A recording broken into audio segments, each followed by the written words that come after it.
In the world's largest e-commerce market, there's no place, it seems, for Amazon.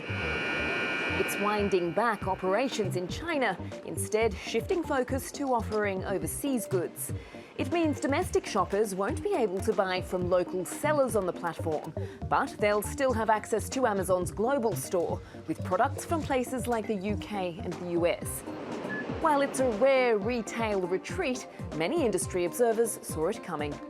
Well, in China, the e-commerce marketplace is really competitive, and it's virtually impossible to win without a local Chinese partner. Look at the history, right? The history tells you that, Google is dead, Best Buy is gone, and even Uber, who is a shark in the business, still cannot win in China by itself. Amazon set up shop in China 15 years ago, but it hasn't been able to keep up in a country where Alibaba's Tmall and JD dominate. Researchers say last year the two controlled more than 80% of China's e-commerce market. Well, there's a few things which Amazon was really slow to catch on to here in the Chinese market, and the most important is QR codes, which everyone uses for payments here. They're completely ubiquitous. It's not just payments, it's also things like subsidies, it's also free shipping, and a whole ecosystem of things that Alibaba and JD could then offer, which Amazon was just too slow to get on board with. Amazon's withdrawal takes place during a broader e-commerce slowdown in China. In January, Alibaba reported its slowest quarterly earnings growth since 2016, while JD is responding to the changing business environment with staff cuts. But Chinese consumers are also changing the way they spend. They're increasingly after more high-quality, authentic goods from around the world. And with a global stronghold, Amazon says it's well placed to tap into that. And that's where the company sees its competitive edge: imported products. It's why it intends to keep offering items like Kindle e-readers to the Chinese market. Its web services, which sell data storage, will also stay. While China's proved a challenge, Amazon is still expanding aggressively in other countries like India. But even there, homegrown rivals pose fierce competition. Samantha Vardas, TRT World, Beijing. Well, let's get more on Amazon's woes now with Kurt Jeter in Plano, Texas. He's the founder and executive chairman of the tech-enabled consumer research firm Tabs Analytics. Welcome to Money Talks, Kurt. Now, Amazon, as we know, is the world's largest retailer, but it hasn't managed to crack China, has it? What went wrong for Amazon there? Well, it's interesting that they will lose money with the third-party model, because that's actually the only part of their e-commerce business that makes any money.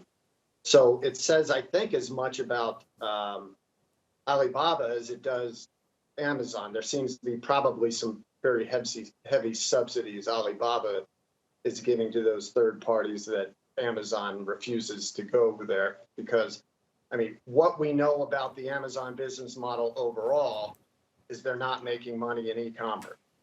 And if they can't make it here, then that would suggest that they have a problematic model pretty much everywhere. Interesting. So when you say that perhaps Alibaba is offering subsidies to its third-party sellers, would you see that as anti-competitive behaviour on Alibaba's part? I certainly don't have any direct knowledge. It's just you would infer based on the fact that that model in particular is set up to virtually guarantee profitability, because all of those burdensome costs that Amazon has of order fulfillment and delivery really is paid out, borne by the third party. And so when those costs are taken off the Amazon plate and they still can't make money, or they still decide to pull out in the number one market in the world, that suggests something else is at hand. And we know that Amazon is becoming a bigger and bigger business by the day virtually, and where its web services sector is perhaps making more money than its e-commerce platforms. So how big of a blow is this that Amazon can't seem to crack China? I mean, I think short-term, not a big blow, only because I think there's still unrealistic expectations about their e-commerce model in general. Amazon makes money through, as you said, web services. They make money in streaming.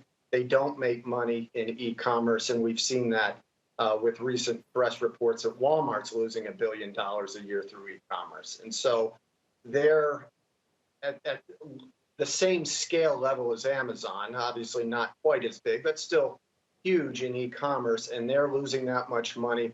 That there's the notion that Amazon is willing to lose money. I would contend, based on all the available evidence, they haven't figured out how to make money. Interesting. Well, in terms of Amazon's experience and perhaps even Walmart's in India, as you pointed out, what lessons can these international firms learn about cracking those emerging markets?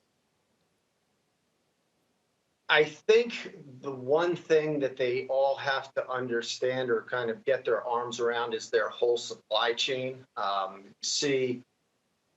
If it would just suggest to me the fact that because the labor is inherently lower in these emerging markets, and if they're not able to make money there, then they really need to assess their business model overall. Those markets are big enough that even though Alibaba and the local vendors are dominant with over 80% market share, according to the reports, it's still 6% is more than enough to justify a presence in China or in India. And so if you can't make a business there, you really need to understand what structurally is wrong with your business. Now, the market isn't there, the industry isn't there, but there's starting to be some cracks in the overall model that you can see from all the warehouse and the labor problems, the losses declared by Walmart, and now Amazon pulling out of China.